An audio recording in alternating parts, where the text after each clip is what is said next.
I've owned this Leica M11P for close to 18 months now, so in this video I thought I'd give you a more long-term review and share my thoughts on it.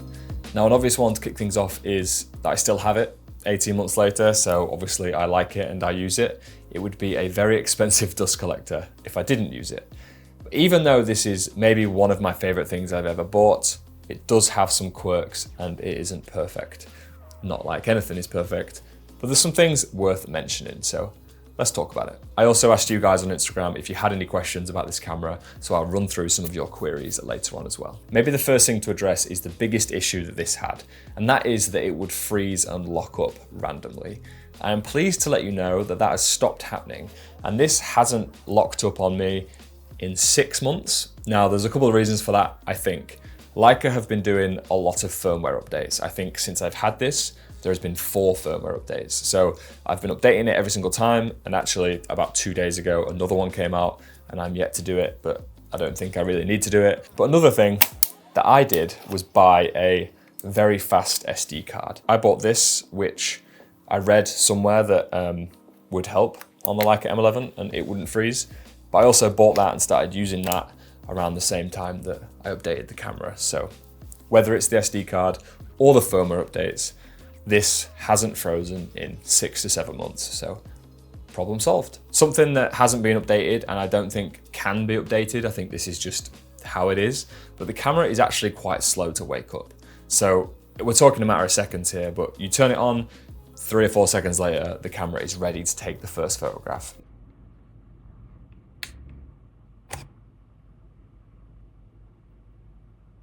This isn't a huge issue, but for street photography, travel photography, a matter of seconds sometimes means that you miss something. So 2 or 3 times in the 18 months of me having the camera, I have missed a photograph just because the camera wasn't ready. However, lesson learned from that, and I pretty much just have the camera on all the time.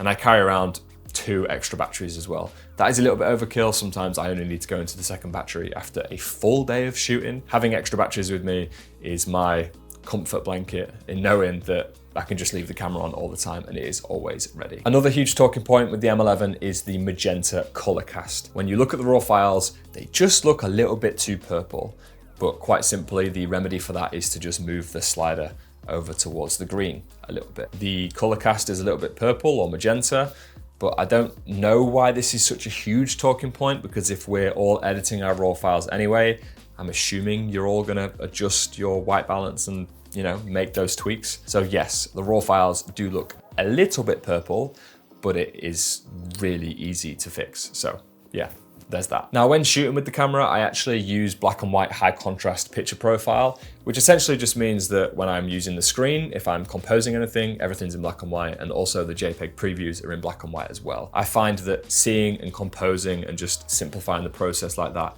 is just a nicer experience. It's not a huge game changer, it's just how I like to use the camera. But it also means that if I do use the screen to manual focus, the red focus peaking is way more obvious. I don't know about other M11 users here, but the red focus peaking just wasn't obvious enough and I didn't really rely on it. But after switching to black and white high contrast, the red focus peaking really stands out and everything is more simplified. So whatever profile you like to use, it doesn't really matter once you get to the raw files, as obviously you have the full color raw picture to work with. So yes, just as a user experience, I shoot in black and white high contrast and I find it quite good. Something else I do while shooting is pretty much always use auto ISO with highlight weighted metering. So I adjust the aperture and adjust the shutter speed depending on what is going on. But for the most part, auto ISO, highlight weighted metering has meant that I haven't messed up an exposure since I can remember.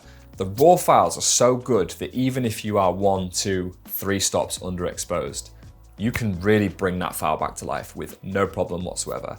The raw files are that impressive. Now, what I've found is if you overexpose by 2 or 3 stops, it is more difficult to bring that back to something more usable. But underexposing just is not a problem whatsoever. And even if you do overexpose completely, I find that once you bring the highlights back, especially on some skin tones, you just have to adjust the color a little bit, as people might look a bit too pale or a little bit lifeless sometimes if you overexpose a photograph. So even doing that, you can make the tweaks and recover the file pretty well. All of this to say that the raw files are outstanding, and you can't really do too much wrong where the exposure is concerned. Obviously, there is a line that could be crossed where the file is unmanageable. I'm just saying, auto ISO, highlight weighted metering, my exposures have been fine for the whole time I've been using the camera. Auto white balance, let's talk about it, because quite frankly, it's not great. But my remedy for that is to just use a specific white balance setting like cloudy or daylight. Now, the reason for that is that the auto white balance just feels not very accurate. If I'm looking over there, it could be set to something, and I look over there and it will just dramatically shift, even though the surroundings are not that much different. I will caveat this by saying that I haven't used auto white balance in 8 or 9 months with this setup. And there has been many firmware updates. They could have improved it, they could have tweaked it. I don't know 100%, but I don't use auto white balance.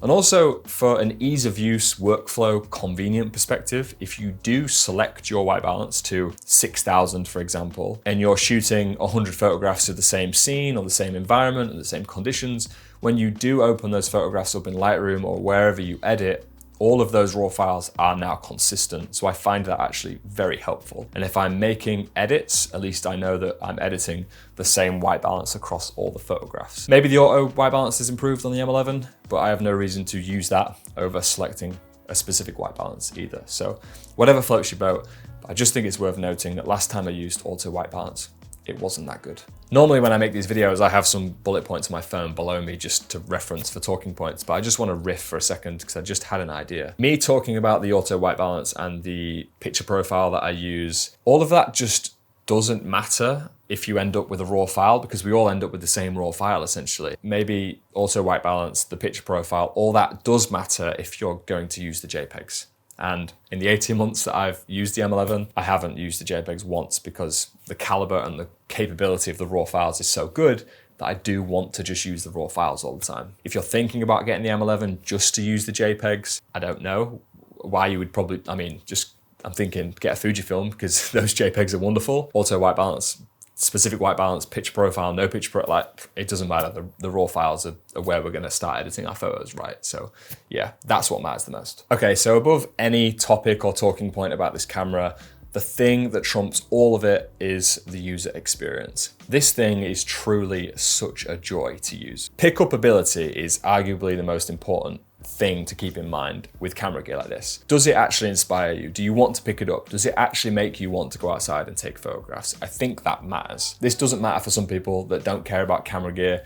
They just care about the photographs themselves, not the tool you used to get them. That's fair enough. But for me, the experience and the process of photography is sometimes the entire point. And the reason I bring this up is that I have a range of Canon gear. I use an R6 Mark II and a whole bunch of lenses for work stuff.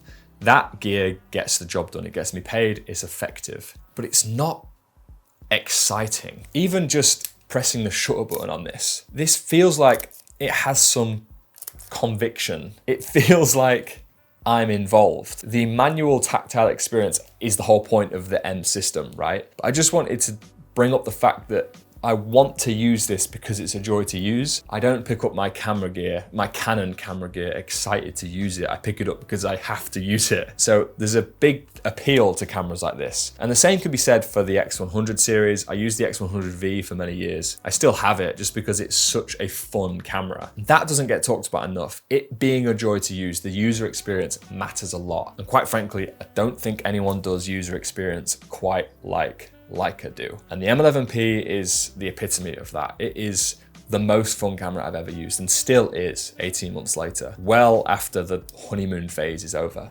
And this was so much fun to use that I even recently bought an MP because the style, the format, the build, the way this shoots, the way this feels to carry around, it's amazing. So user experience, 10 out of 10. And I think that cannot be understated enough. I have your questions from Instagram here, so I'm gonna run through these as quickly as possible. From the Q2 to the M11P, worth it? Also, did the M11P feel more rewarding or demanding? I haven't really thought about the Q2 since, so I guess that shows that it was worth it. And obviously the M11P is my favorite camera, so yes. And also, did the M11P feel more rewarding or demanding? I think that depends on the situation and what you're shooting. It's definitely sometimes easier to shoot on the Q2 just because of the autofocus. The process is way better on the M11, so maybe that makes it more rewarding.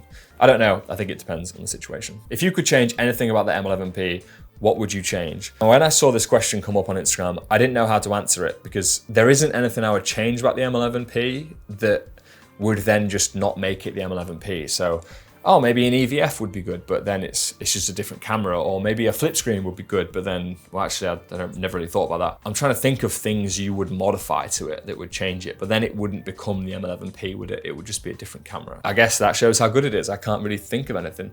Leave a comment down below. What would you add or change or modify to the M11? But by doing that, you're changing the camera, right? So it's no longer the M11. I'm probably thinking about it too much. Does it have autofocus? Yeah, it's really good. Dave Herring said, but how are the vibes? Hello, Dave. The vibes are immaculate. And back to what I was just saying about the user experience, the vibes are the only thing that matter. And I used to kind of think that the word vibe was a bit cringe because maybe it gets overused, or how do you describe what a vibe is? I think the vibe is all that matters, right? Yeah, the vibes are good. Are you gonna sell it and get the Safari? Now, when I first saw the Safari was announced, I was like, whoa. But then I looked at it a little bit more and I slept on it, and the time went by, and I realized that the Safari is actually not the type of green I love. Now, dark forest green is probably my favorite green.